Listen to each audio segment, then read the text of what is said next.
Bonjour chers camarades boursicoteurs, j'espère que vous allez bien. Comme vous devez vous en douter, avant de produire et de mettre en ligne une nouvelle vidéo, je fais beaucoup de recherches. Je regarde les nouvelles économiques en ligne, j'écoute des vidéos sur Internet et je lis des dizaines d'articles économiques par jour, que ce soit en anglais ou en français. Au Québec, vous serez d'accord avec moi, la référence grand public en vulgarisation économique, c'est sans aucun doute Gérald Filion qui est à la barre de RDI Économie depuis des années. J'ai beaucoup de respect pour cet homme qui a certainement eu une influence notoire dans l'intérêt que j'ai pu développer envers l'économie et la finance au fil des années. D'ailleurs, ce n'est pas pour rien que son émission est passée de 30 minutes à 1 heure à tous les soirs, du lundi au vendredi, c'est parce que c'est une revue de l'actualité économique de qualité.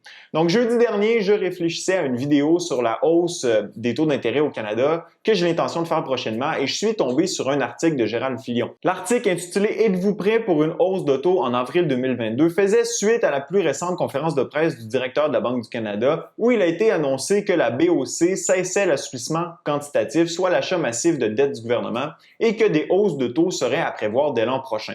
Alors, je me mets à lire l'article et je reste accroché sur le troisième paragraphe du texte en me disant que quelque chose clochait. Je vous le lis. D'abord, la Banque annonce la fin de ses rachats massifs d'obligations du Canada. Le gouvernement s'est rapidement et largement endetté durant la pandémie et la Banque du Canada, pour faciliter ce processus, a fait passer son bilan de passifs de 123 à 576 milliards de dollars de février 2020 à février 2021.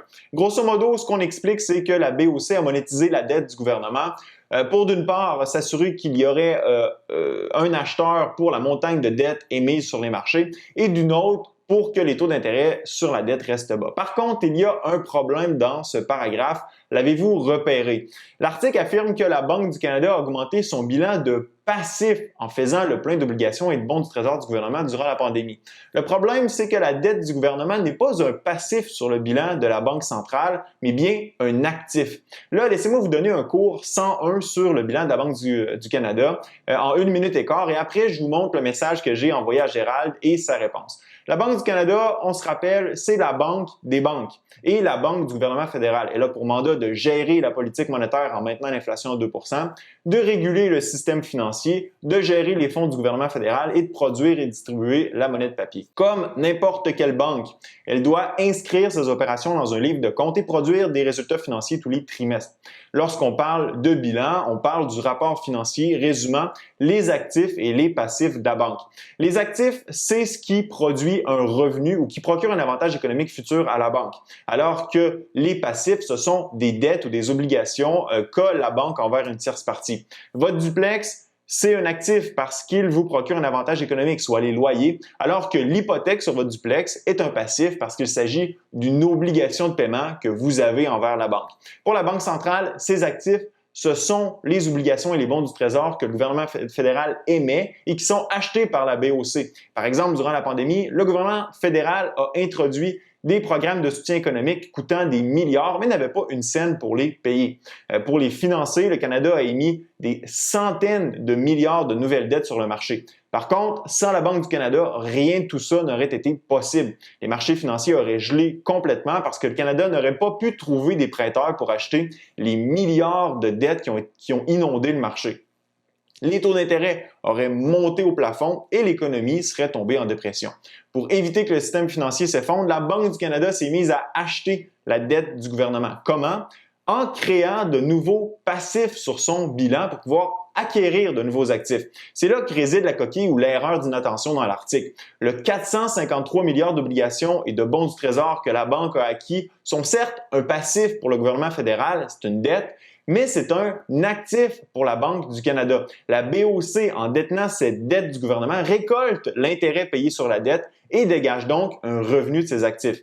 D'un autre côté, pour pouvoir acquérir ces actifs, la BOC a dû augmenter le passif sur son bilan, c'est-à-dire le nombre de dollars canadiens en circulation qui, une fois injectés dans l'économie, se présente sur le bilan de la BOC sous la forme de réserves des grandes banques canadiennes mises en dépôt à la Banque du Canada. Comme vous et moi déposons notre argent à la banque, les grandes banques canadiennes, RBC, TD, BMO et autres, déposent aussi leur argent qu'elles ont en surplus à la banque, soit la Banque du Canada, pour gagner un revenu d'intérêt sur ces dépôts qui se situe dans la fourchette du taux directeur. Après avoir réalisé l'erreur, j'ai écrit le message suivant à Gérald. Bonjour, M. Filion. D'abord, félicitations pour votre travail de vulgarisation financière. En lisant votre plus récent article intitulé « Êtes-vous prêt pour une hausse de taux en avril 2022 », je crois avoir décelé une erreur s'y étant glissée. Bon, je vais vous éviter de relire le paragraphe en question. En tout respect, les obligations du gouvernement du Canada achetées par la Banque du Canada dans le cadre de son programme d'assouplissement quantitatif sont comptabilisées comme des actifs sur le bilan de la Banque centrale. Le passif, ce sont les milliards de dollars créés numériquement qui sont ensuite injectés dans l'économie à travers le système bancaire, c'est-à-dire les réserves bancaires et les billets de banque en circulation. Je vous laisse consulter le plus récent rapport financier de la Banque du Canada afin de vérifier l'information vous-même. Je vous souhaite une excellente journée. Joe Finance. Mon intention, c'était simplement de soulever l'erreur et j'essaie toujours d'être respectueux ou cordial dans mes correspondances. Je dois vous dire que je ne m'attendais aucunement à ce qu'il me réponde. On s'entend que Gérald doit avoir d'autres choses à faire de ses journées que de répondre à un petit YouTuber insignifiant. Peu importe, le lendemain, j'ai reçu la réponse suivante. Bonjour, merci bien, je vais retirer la notion de passif. Je vais indiquer simplement le bilan. Au plaisir, Gérald Filion. Il m'a aussi mis un lien vers le site de la BOC où les différentes composantes du bilan de la banque sont décrites, probablement pour me montrer qu'il avait contre-vérifié mon information. En voyant sa réponse, je suis allé voir l'article et la mention de passif avait été retirée du troisième paragraphe. Je dois vous avouer que j'ai eu un sourire en coin après que l'article a été mis à jour. En terminant, tout le monde fait des erreurs, ou des omissions involontaires. Je suis le premier à en faire. Faire des erreurs, c'est humain, c'est de cette façon qu'on apprend. Alors, laissez-moi savoir dans la zone commentaire si vous, comme moi, êtes un fan de Gérald Filion. Ce fut un plaisir d'être avec vous. À la prochaine.